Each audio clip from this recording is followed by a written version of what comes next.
अब सर मेरे को 11th नहीं आती, तो यार इसी तरीके से जब जहां जहां 11th की बात आएगी वहां वहां मैं बताता हुआ चलूंगा।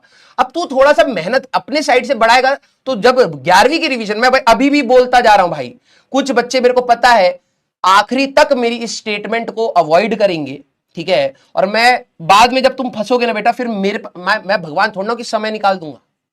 समय जो जा चुका है जा चुका है। मैं इसीलिए कह रहा हूं जिन बच्चों को यह लग रहा है कि सर मेरी 11th वीक है तो मैं कैसे कर पाऊंगा, अरे थोड़ी बहुत मेहनत करी होती है, सवाल समझ आना स्टार्ट होगा, थोड़ी बहुत फॉर्मूले रिवाइज करेगा, चीजें समझ आनी स्टार्ट होंगी, ठीक है। कोई ऐसा ब्लंडर नहीं है। हाँ, उसको और बेटर करने के लिए तो कुछ समय चाहिए। अब समय कहां से निकालेगा 12वीं करते हुए?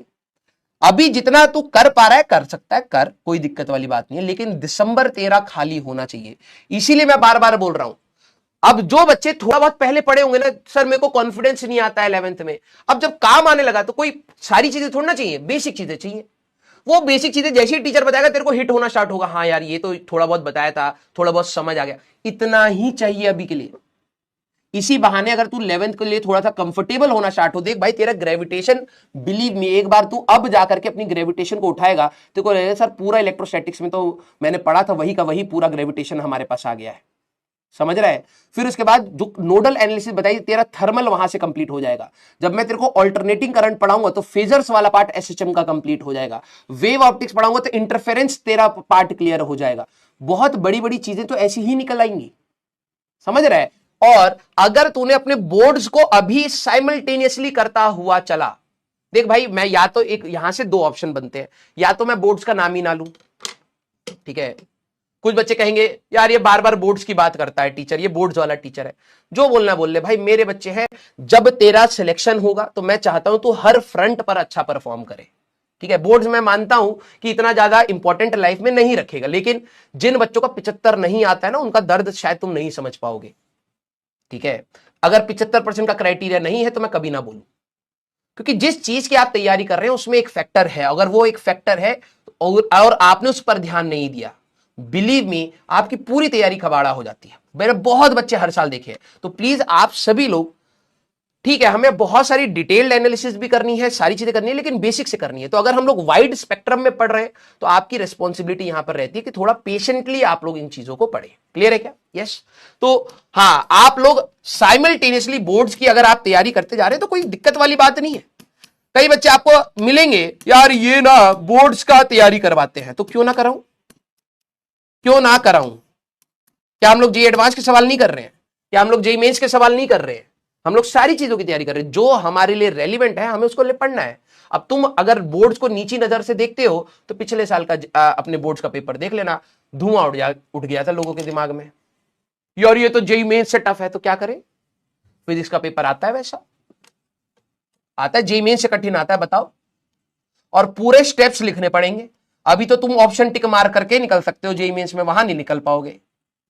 तो भाई करना ही पड़ेगा, आपके पास कोई ऑप्शन नहीं है, ठीक है। अब मैं तेरे को अपने को बड़ा बनाने के लिए तेरे को बोल दूं भाई कि ये बोर्ड तो मैं नहीं पढ़ाता, अबे क्यों नहीं पढ़ाऊंगा भाई?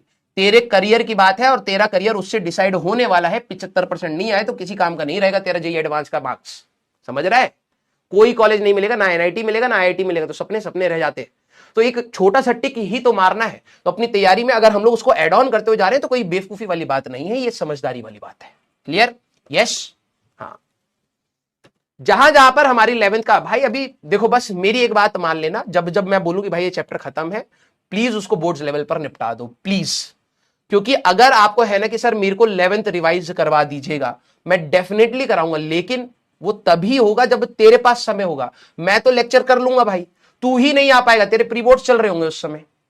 तू कहेगा सर मैं प्री बोर्ड्स की तैयारी करूं या 11th की तैयारी करूं। आज मैं बोल रहा हूं कि आज करते चल अपनी प्री बोर्ड्स की तैयारी, जो भी बोर्ड्स लेवल का निपटा ले भाई, खत्म। बहुत लो लेवल पर पूछा जाएगा, जो हम पढ़ रहे हैं उससे तो बहुत नीचे है, ठीक है। तो तैयारी करते रहना साथ साथ एटलीस्ट तेरे को। और सबसे ज्यादा डर मैं बता रहा हूं तेरे को, सबसे ज्यादा डर फिजिक्स में लगेगा, क्योंकि फिजिक्स का पेपर बोर्ड्स का सबसे ज्यादा इरिटेटिंग होता है। फिजिक्स का पेपर आपके लिए डेरिवेशंस हैं, आपके लिए कंसेप्चुअल प्रॉब्लम्स हैं, आपको प्रॉपर सॉल्व करना है, आपको थ्योरी लिखनी है, ये करना है भाई, दिस इज द पार्ट, आप इससे बच नहीं सकते, ठीक है। क्लियर? यस। सर मैं डमी का हूं, तो तैयारी करने में क्या जा रहा है भाई?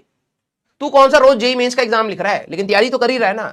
ठीक है, जेई मेंस का एग्जाम तेरा जनवरी में आएगा, तो तू आज तैयारी कर रहा है, तो बोर्ड का तेरा फरवरी में आएगा, तो आज तैयारी कर ले भाई। बाद में दिसंबर तेरा अगर खाली होगा तभी तेरे को 11वीं इंप्रूव होते हुए दिखेगी। और कठिन नहीं है, तुम्हारा मेंटल ब्लॉकेड बन रखा है क्योंकि तुमने कुछ कामचोरियां करी है, वो दिमाग में बैठ गई है कि यार इसकी वजह से मेरा 11th खराब है। तो वो मौका आपको लाइफ दोबारा एक और बार देती है, लेकिन उस समय प्रॉब्लम ये होता है 12वीं बच्चे खराब करके बैठे होते हैं, तो अब आपको लगता है यार बोर्ड्स में फेल हो जाऊंगा, जेईई मेंस भी खराब होगा ना, एडवांस होगा। 11वीं छोड़ो, पहले बोर्ड्स पास करो। देख रहा आधे बच्चों की हालत टाइट होगी वहां पर। और आज मैं बता रहा हूं, अगर आप साइमल्टेनियसली इसको करते रहते हैं, आपको बहुत ज्यादा रिलैक्सेशन रहेगा। और एक महीना, कईयों को लगता है सर क्या एक महीना सफिशिएंट होगा 11th का रिवीजन कराने के लिए? मोर देन सफिशिएंट है, मोर देन सफिशिएंट है। सर आप कैसे कह रहे हो? बेटा हम लोग क्रैश कोर्स भी पढ़ाते हैं, ठीक है। क्रैश कोर्स में हम लोग अप्रोक्सीमेटली देखा जाए नवंबर से स्टार्ट होते हैं क्रैश कोर्स, और वो उतने ही टाइम तक हमारे पास चलते हैं। उसमें 11 12 दोनों पढ़ानी है। हम लोग प्रॉपर सिर्फ दिसंबर अगर एक महीना अपना रखे, 30 डेज वो और 10 दिन और, मान लो 10 जनवरी तक की अगर मैं बात करूं, अप्रोक्सीमेटली हमारे पास 35-40 डेज होते हैं, उतने 11th के लिए तो सफिशिएंट है, ठीक है। लेकिन बस प्रॉब्लम कहां आती है वो भी मैं बता रहा हूं, बच्चे के पास टाइम ही नहीं होता 11th का रिवाइज करने के लिए। आज जो टाइम है वो सोचता है मैं दोनों करूंगा, आज सिर्फ 12वीं करनी थी एक्चुअली में। जो थोड़ी बहुत 11th है उसको साइमल्टेनियसली कर पाओ तो अच्छा, नहीं तो कोई दिक्कत वाली बात नहीं। क्लियर? Yes, okay. हाँ सर मंजिल सीरीज से पढ़ लेंगे। भाई देखो पढ़ने के लिए तो आप आज भी तो पढ़ सकते हो, वेट क्यों कर रहा है? मेरे को बस कुछ बच्चों से यही दिक्कत होती है, उनको ये पता है कि आखिरी में एक हेल्प आएगी तो उसके भरोसे बैठे रहोगे।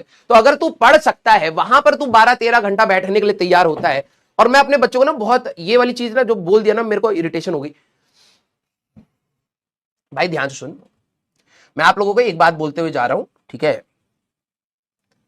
तुम लोगों को लगता है कि शायद मैं इतने देर नहीं बैठ सकता, मैं इतने देर नहीं बैठ सकता, इतने देर नहीं बैठ सकता, बोलते रहते हो तुम। लेकिन रियलिटी बताओ, एग्जाम से पहले तुम बैठते हो। जब हालत टाइट होती है ना तुम्हारी एग्जाम से पहले, जब पता होता है कि भाई अब मैं फेल कर जाऊंगा, उस दिन तुम बैठते हो।